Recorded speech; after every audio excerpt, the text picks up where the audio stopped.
episode of What's for Dinner. Tonight I'm making Enchilada-Sagna, or enchilada casserole as you might like to call it. I recently uploaded a video on how I make my enchilada sauce, plus I have a video that I did a while back on how to make your own corn tortillas. So other than that, if you want to know how to make either of those two things, go ahead and find them. I will put a link in the box below and you can look at those. So this is what goes into this. We've got several corn tortillas that I made earlier this afternoon. The enchilada sauce that I made. This is our leftover beef brisket that I have kind of shredded and cut up in thin strips. We have some Mexican cotija cheese, which is really yummy. Here, Rick wants to show you the inside. It's got a similar taste to Monterey Jack, but it's got a texture of mozzarella. This is some sharp cheddar, some onions. That's all that goes into this. And we're gonna just start by putting our tortillas in the bottom here. And you can just fit them in like this. You don't have to get totally perfect. This is a really nice option if you don't want to, you're making enchiladas take a long time and they make a big mess because rolling them you have to dip the tortillas in oil, then you have to dip the tortillas in sauce, and you have to fill them and roll them and put them in the container. I just think that's a lot of work.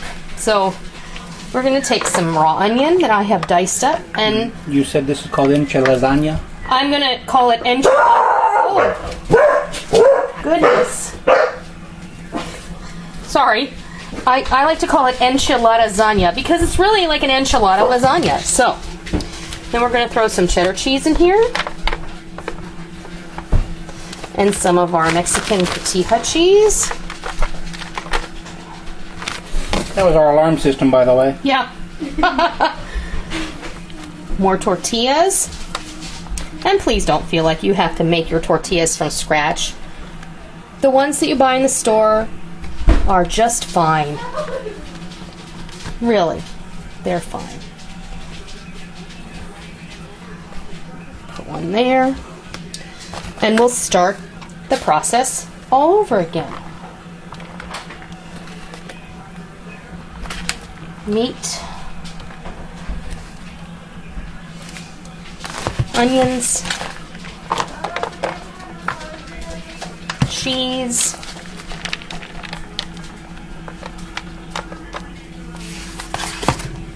more cheese. If you like to add some peppers in here, go right ahead. Some green chilies would be nice in here. I'm just making it really simple tonight. And then we'll start the process all over again. More tortillas. We're going to do one more row. And we'll take this ugly broken tortilla that, the first one never comes out right, ever. There's another ugly one.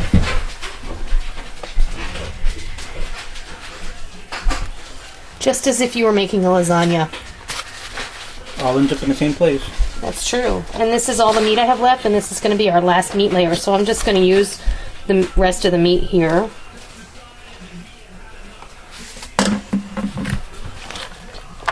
Some of the onion.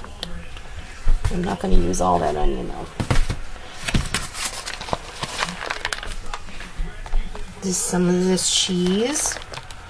I don't want to use all of it right now. I'm going to use the rest of this. Let's see.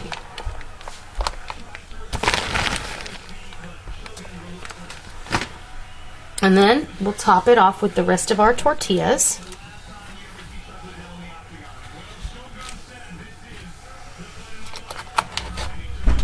And I have just enough tortillas. How about that? I took a half a dozen to the people that own the farmer's market where I get my milk and stuff today because they are just the sweetest couple.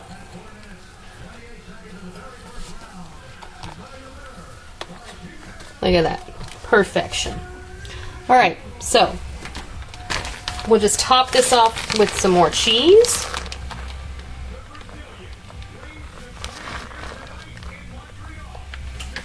And this cheese.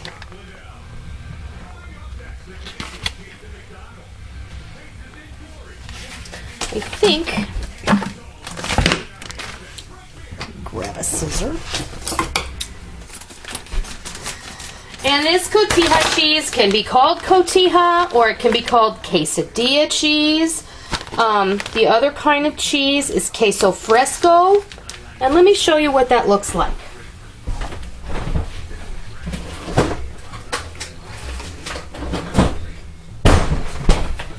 Queso fresco, this is queso fresco.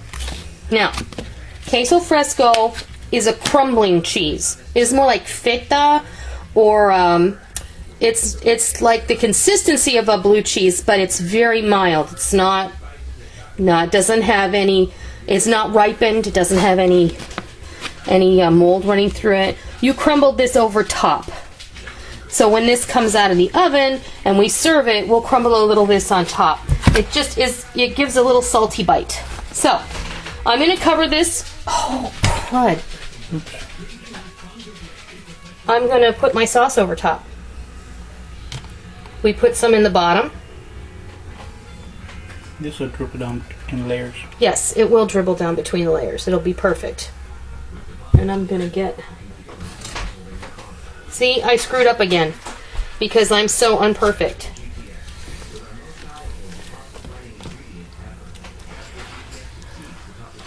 Good thing I wasn't looking for perfection.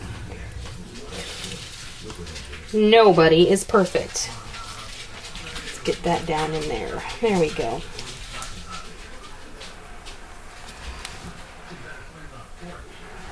Just push it in at the sides and it'll get down in there. And as it bakes, it'll get down in there. It'll be delicious. You watch.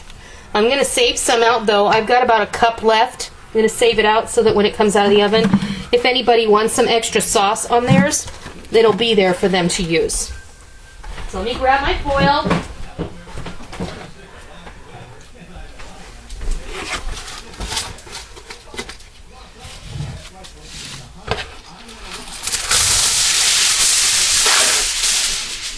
Sheets out.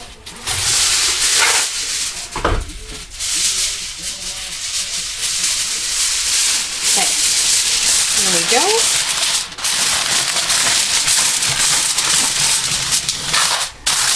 And then let me go grab my baking sheet so I have a little stability. Now I have doubled up that pan. Grab that baking sheet. Thank you.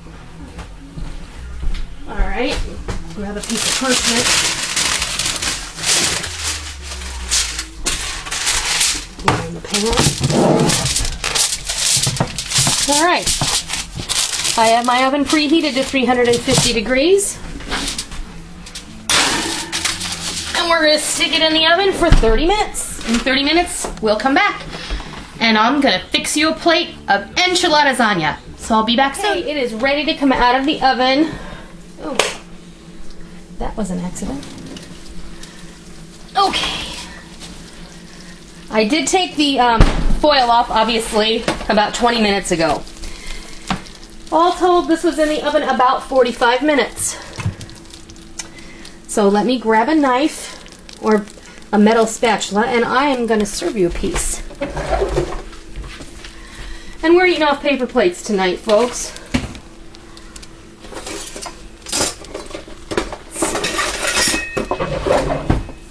Let's see here.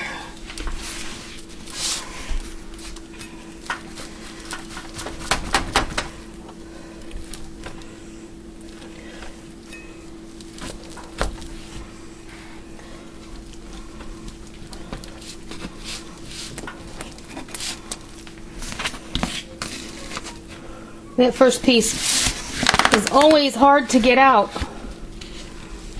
Look at that. Tell them why you're breathing so hard. Micah and I were doing the tango. I should probably explain. Molly was having us listen to what she's going to play in her band concert, and there was a little song called The Fun Tango, so Micah and I just did the tango. All right. Doesn't that look delicious? Oh. All right, so now we accessorize. How about a little sour cream?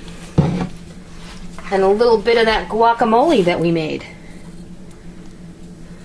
And here's that queso fresco I told you about.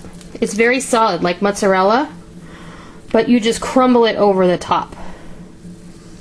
Just like that. And it's got a little salty bite like the feta cheese does. And it's just the perfect touch to add on top of that. And I don't think you need any more enchilada sauce. I think it's perfect. And then we give you a fork. And that is Enchilada-Sagna. I hope you try this, and I hope you enjoy it. Even if you don't make your own enchilada sauce or your own tortillas, please give this a try. And until next time, I'll see ya!